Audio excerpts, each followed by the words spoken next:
दोस्तों, ये घटना कानपुर जिले के रेल बाजार थाना क्षेत्र की है, जिसमें कि एक 21 साल की लड़की घर से अचानक गायब हुई, जिसको ढूंढने पर पता लगा कि उसके तार मुंबई के मांडवी में मिल रहे हैं। पुलिस उसको लेने गई, लेकिन लाते वक्त ऐसा क्या हुआ कि जो लड़की के साथ अब तक नहीं हुआ था। उस पुलिस वाले के साथ उसकी जिंदगी में ऐसा क्या हुआ कि उसे सस्पेंड होना पड़ा। और आखिर इस घटना के बाद उत्तर प्रदेश पुलिस प्रशासन पर सवालिया निशान भी खड़े। नमस्कार, मेरा नाम है सूरज। दोस्तों, आज इस कहानी में सच्ची घटना में एक बात तो लाजमी है कि कानपुर की 21 साल की लड़की ने जो घर से जुदा होते वक्त नहीं देखा, वो उसने एक अपने सुरक्षा कर्मी, एक रक्षक पुलिस वाले की वजह से उसे देखना पड़ा।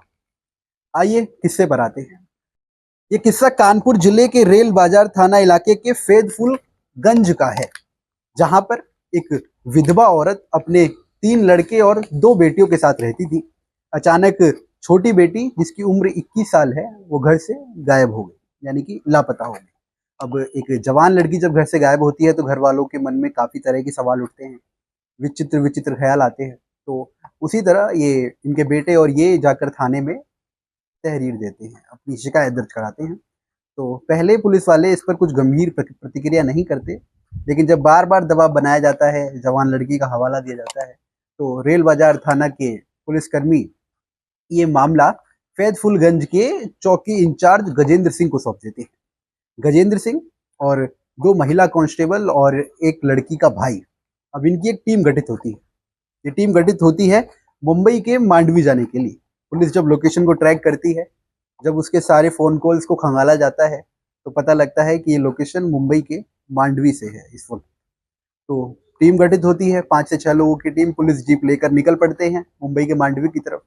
लड़की मिल जाती है दोस्तों, अच्छे तरीके से, ठीक ठाक तरीके से लड़की बरामद हो जाती है। लड़की को वापस लाया जाता है ये कहकर कि आपकी मर्जी है, आप गैर मर्जी यहाँ पर आए, लेकिन आपको ये सब बयान जो है वो मजिस्ट्रेट के सामने देना होगा। आपको ये पूरी कार्यवाही को पहले बंद कराना होगा। तो लड़की जो है वो पुलिस वालों के साथ आने के लिए तैयार हो जाती है।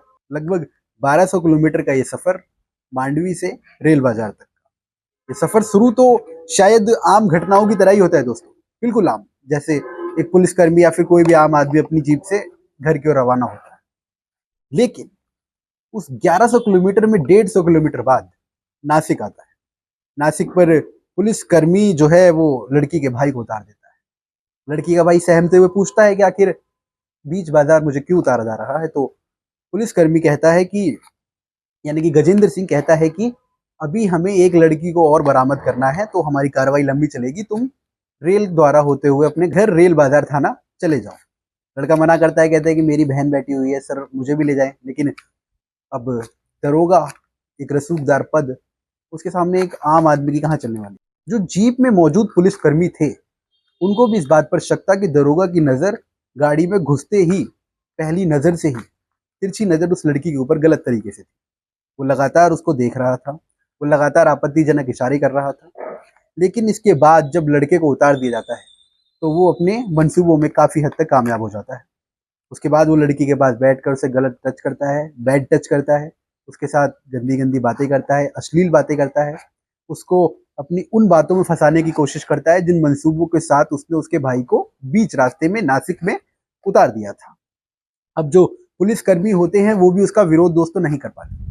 क्यों? क्योंकि सबसे बड़ा पद दरोगा उनके साथ मौजूद था। अब छोटे पुलिसकर्मी भी उसका विरोध किस हद तक करें। लेकिन तभी उनमें से एक महिला कांस्टेबल हिम्मत जुटाकर उसका विरोध करती है और कहती है कि ये सब आपको शोभा नहीं देता, आपकी गरिमा के खिलाफ है, आप ऐसा ना करें। लेकिन इसी हिम्मत को देखते हुए गाड़ी में मौजूद एक पुरुष पुलिसकर्मी भी उसका विरोध करता है और उसको चेतावनी देता है। लेकिन इसका उस दरोगा गजेंद्र सिंह पर कोई असर नहीं पड़ता दोस्तों।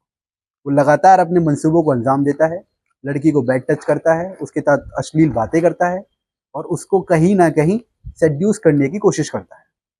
लेकिन जब ये सब हो जाता है, लड़की अपने घर आ जाती है और उसको मजिस्ट्रेट के सामने पेश किया जाता है।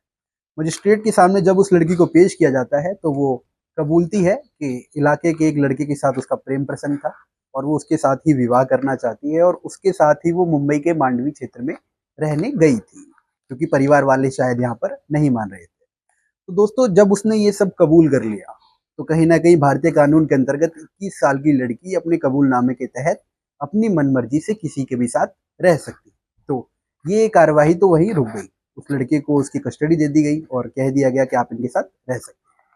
लेकिन जब वो लड़की अपने भाई को ये पूरी घटना बताती है, उसको उतारने से लेकर रेल बाजार थाना आने तक, उसके भाई जब उस पूरी घटना को सुनता है, तो अमूमन कि कोई भी भाई हो तो दोस्तों कहीं ना कहीं उसके मन में जो आग उठती है, उस लड़के के मन में भी वही आग उठी और उसे ये सब बातें अंदर से झकझोर देने वाली थी। वो कहीं ना कहीं ये सवाल खुद से कर बैठा कि मेरी बहन के साथ ऐसा क्यों और मेरे होते हुए क्यों। कहीं ना कहीं इस सब के बाद उसने पुलिस कर्मियों के साथ इस पूरी घटना की शिकायत करना जरूरी समझा। जब घटना की शिकायत रेल बाजार थाना के ही अफसरों से की गई, तो जाहिर है दोस्तों कि या तो आप संबंधी कह लीजिए, साथ का मित्र कह लीजिए, या फिर पुलिस प्रशासन में एक बड़ा पद कह लीजिए, इसके कारण कोई भी उसकी कार्यवाही और सुनवाई को नहीं सुन रहा था। काफी दिनों तक सुगबुगाहट होती रही। उसके बाद आला अधिकारियों के कानों तक ये बात पहुंची, तो दरोगा को बुलाया गया, लाइन हाजिर किया गया। दरोगा को लाइन हाजिर करने के बाद उसकी कार्रवाई से पहले उन लोगों का बयान दर्ज किया गया जो उस वक्त उस जीप में मौजूद थे, यानी कि 2 महिला कांस्टेबल और एक पुरुष कांस्टेबल। तो जब उनसे पूछा गया तो उन्होंने भी इस बात की हामी भरी और बिना डरे, क्योंकि इस पूरी वाकया में, इस पूरी घटना में कहीं ना कहीं उनकी गवाही ही जरूरी थी दोस्तों। उन सब ने बिना डरे इस बात को कबूला कि दरोगा जी ने लड़की के साथ अभद्र व्यवहार किया, गलत टच किया, गलत बातें बोली। हम सबके टोकने के बाद भी ये किया गया और लड़के को भी बीच रास्ते में बिना किसी वजह के उतार दिया गया था। अब इस घटना के बाद पुलिसकर्मी को लाइन हाजिर फिर से किया गया, फिर से सवाल जवाब किए गए।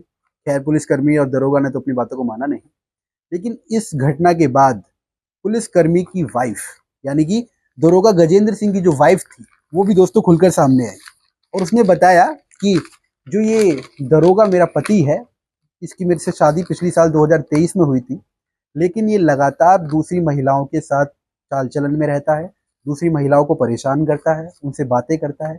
और यही नहीं, रेल बाजार थाने की ही एक दरोगा के साथ इसके अवैध संबंध भी है। अब प्रियांशी चौधरी जो इसकी पत्नी थी गजेंद्र सिंह की, जब इन्होंने कबूलनामा किया तो दरोगा को सस्पेंड कर दिया गया। अब घटना इतनी है कि प्रियांशी चौधरी जब जब उस बात का विरोध करती थी कि तुम्हें ये सब नहीं करना चाहिए, एक शादी के 1 महीने बाद से ही वो खुलकर ये सब करने लगा था। अपने उन फिर से लड़की को कॉल करना, उनसे बातें करना, उनसे मिलने जाना, दरोगा से मिलने जाना। तो जब ये सब मना करने के बाद भी वो नहीं मानता था, तो कई बार वो अपनी पत्नी यानी प्रियांशी चौधरी के ऊपर बंदूक और चाकू तक तान देता था। प्रियांशी चौधरी ने ये सब कबूल किया, ये सब घटना बताई, तो आला अधिकारियों ने सस्पेंड कर दिया। एफआईआर दर्ज होने तक की नौबत आ गई। अब ये है कि इस किस्से में अगर पुलिसकर्मी के साथ वो लोग जो उस जीप में मौजूद थे, अगर वो गवाही नहीं देते दोस्तों, तो इस लड़की की आवाज़ और इसकी कहानी और किस्सा कभी सुनाई नहीं देता। दूसरी बात, रेल बाजार थाना और तमाम जो सामान्य अधिकारी थे, उन्होंने पहले इस बात को टालना इसलिए ज़रूरी समझा होगा कि इससे कहीं न कहीं थाने का और उत्तर प्रदेश पुलिस प्रशासन का नाम खराब ना हो। इस किस्से को बहुत हद तक दबाने की भी कोशिश आला अधिकारी द्वारा भी की गई कि ये मीडिया में ना आए, क्योंकि इससे पूरे पुलिस प्रशासन की छवि खराब होती है।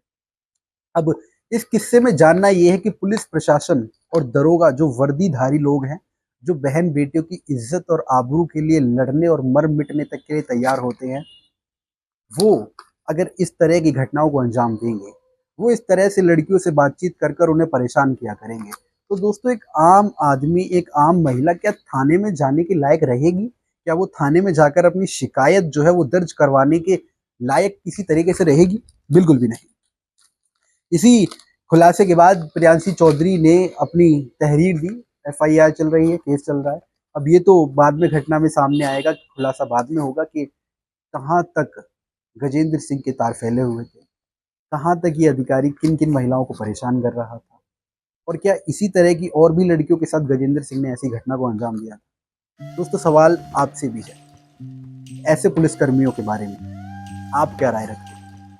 ऐसे पुलिसकर्मियों की सच्चाई सामने आने के बाद आप कैसे सामाजिक संरक्षण की बात करते हैं? आप कैसे पुलिस प्रशासन के महकमे के और वहाँ के अधिकारियों के व्यवहार की बातें करते हैं? दोस्तों ये सवाल आपसे है। और जितने भी दर्शक इस कहानी को देख रहे थे दोस्तों, वो प्रियांशी चौधरी बस 21 साल की लड़की इनकी जो पूरी ज़िंदगी भर के लिए ट्रॉमा एक तरह से दे दिया गया है। ये ट्रॉमा क्या ये मिलने के लायक थे? क्या ये इसके हकदार थे? क्या इनकी गलती थी? अब कार्रवाई के बाद गजेंद्र सिंह को सज़ा कितनी मिलेगी? क्या और सज़ा मिल सकती है? जेल तक जाने की नौबत आ सकती है या नहीं? ये देखने वाला विषय है। नमस्कार।